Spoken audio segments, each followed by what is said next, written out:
Well, we have one more storyteller for us this evening. Kiran Rana is a Sufi teacher and often draws on this heritage for his stories. Tonight, his story will be about one of the most famous Sufis of all time, the great mystic and poet, Jelaluddin Rumi. He's representing the Contra Costa Tail Spinners. Kiran, please tell us a story. Thank you, Sarah. Thank you all the wonderful, wonderful story spinners and storytellers and ceremony doers before me. This has been absolutely magnificent. So this is the story of the meeting and heart engagement between the great Sufi master and poet Jelaluddin Rumi and the wandering dervish Shamz Tabrezi. Rumi, named Jelaluddin at birth, was born in northern Afghanistan in the early 1200s.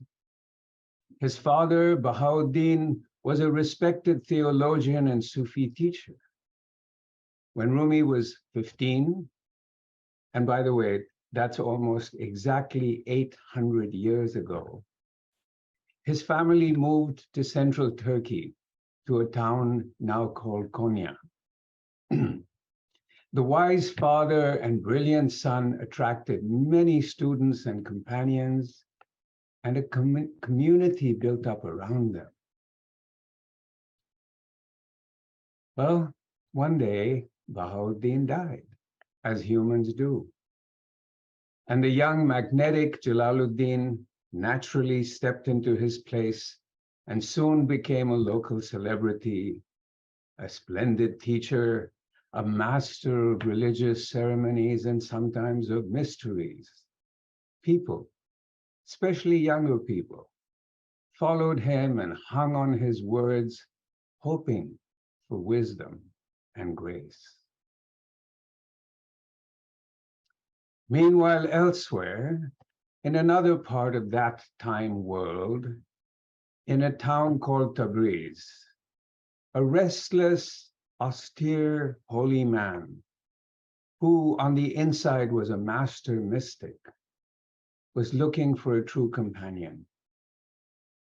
One day, a voice called out to him, "If we give you this companion, what will you sacrifice?" Without a moment's hesitation, the mystic shouted, "I head." Soon Shamz Tabrezi, Shams means the sun, Helios, that which is so bright we can hardly look at it, allowed his wandering to bring him to Konya. One afternoon, as Rumi returned home from his teachings and prayers, carrying impressive books, circled by adoring students, a wild-eyed older man wearing rags, a sneer on his face, stepped into his way. "You," he said to Rumi, "why all these books?" Maintaining his composure, careful not to offend, the young master said, "I respect them like I respect you, my friend. They are the fruits of deep learning." "Let me see," said the man. Snatching the books, he threw them into a nearby fountain. Rumi almost screamed with shock. "Oh, you are unsettled," said the older man. "I? Those were precious. They are my teachers and friends," said Rumi. "Oh," said Shams. "Well, since you are so disturbed, here."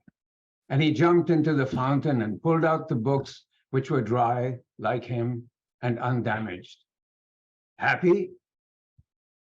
he said. At that moment, a profound shaking happening in Rumi, in his body, in his heart, in his soul. All he had read in all his books stood up in him as though alive, luminous with meaning. The stranger before him became this figure of unbearable beauty, kindness, and light. And Rumi fell down unconscious. When he came back, he was at home, and the stranger was there too. Thus began the companionship of Jalaluddin Rumi and Shams, the son of Tabriz.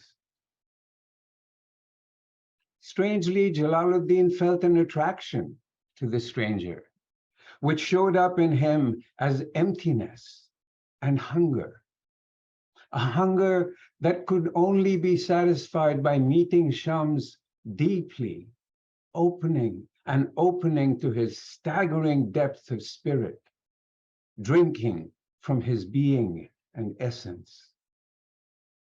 And Shams did not hold back either. He had found the one through whom he too could reach the heavens. His hunger looked different, but it was no less intense. At first, they were almost teacher and student, Shams opening new eyes within the younger Rumi as they stayed in conversation or meditation for hours. No food, no sleep, no time for others.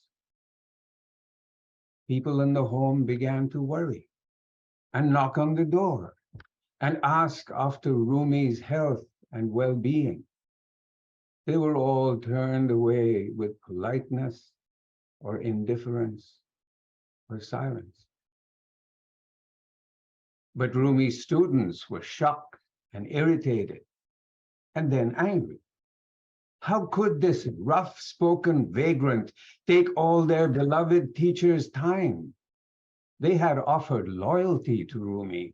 They had come from far to live near him. They adored his refinement, his elegance. And now he wouldn't look at anyone except this intruder who was neither polite nor kind to anyone. Who was this invader, this monster? Indignation became jealousy, and then intrigue, and then threat. But Shams and Rumi didn't care. They were wrapped in a beautiful, silent interbeing that would continue unbroken for days, even weeks. As Rumi later wrote, when blessedness and joy, when the beloved appears, sit and keep gazing on the miracles of the one. But the unrest in the community became unbearable. Townspeople gossiped, the morale of the community deteriorated. People said, "We knew he was too young, superficial. Sobriety is the mark of the true Sufi. This is intoxication. He is worshiping another human." Rumi's family were most hurt of all, and his sons now debated how to get rid of Shams. One day, following threats on his life and much abuse and offensive behavior, Shams of Tabriz vanished.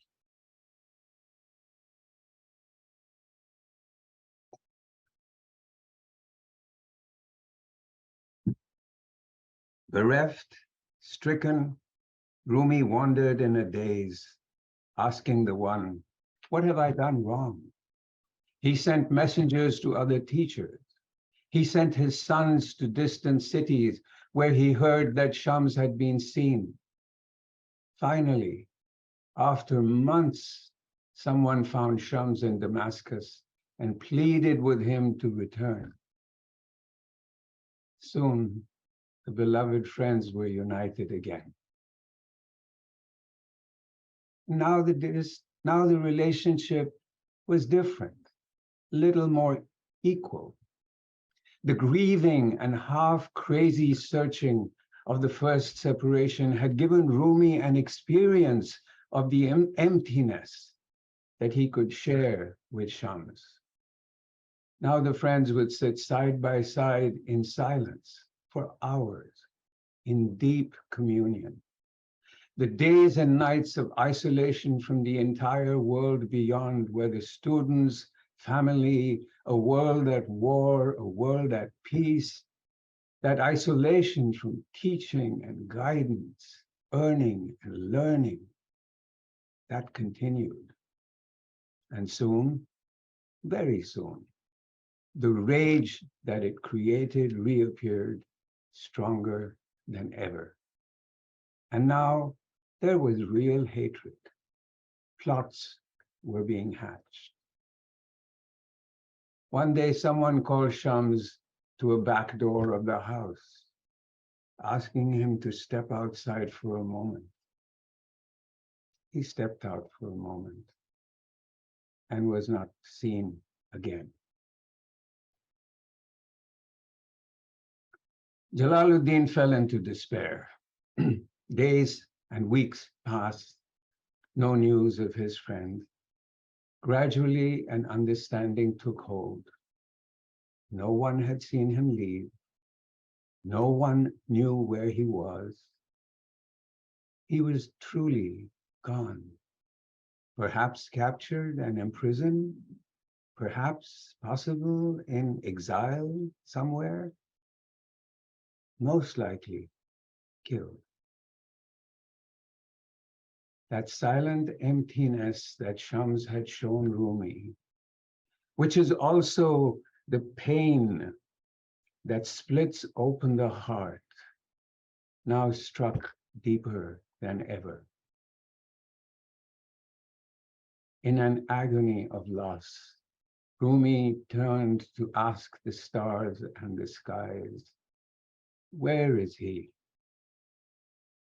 He turned to ask the stones and the trees, where is he?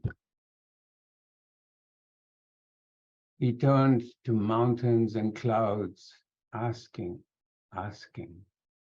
where is he? Where is he?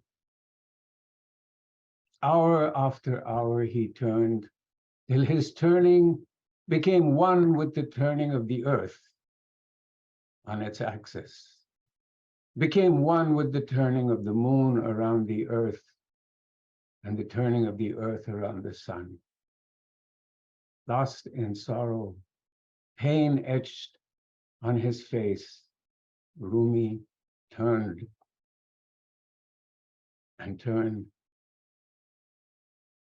And one day, the turning spoke to him. It was not the voice of Shams, but it reached him. It said, here. He is here and there. He is all around you. Wherever you turn, you see that bird? That is him. See that girl carrying food to her mother? That is him. You see those minarets on the horizon? That is him. And the horizon is him too. The voice didn't need to say anymore. With new eyes, as he turned, Rumi saw his friend everywhere. He saw Shams all around and in everything. He understood that his earthly friend had indeed given his head, but now lived in everything that there was, seen and unseen. And this understanding breathed into him a fierce an unstoppable joy. Poetry began to pour out of him, to flow out of him. And for years and years, in thousands of verses, it did not, would not stop. Why should I seek? He wrote. I am the same as he. His essence speaks through me. I have been looking for myself. Rumi's turning has given form to the beautiful whirling of the Mevlevi Sufis of Turkey. His poetry, which speaks of love and human oneness with the one, enchants millions of people all over the world. He invites people of all faiths and all levels of feeling to come together in peace and in love. Among his last words were, when we are dead, seek not our tomb in the earth. You will find it. Seek not our tomb in the earth. You will find it in the hearts of humans.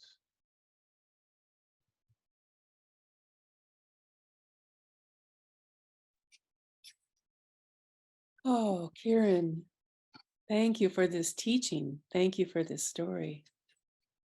Wow, thank you so much. I've learned a whole lot. Thank you. Ooh.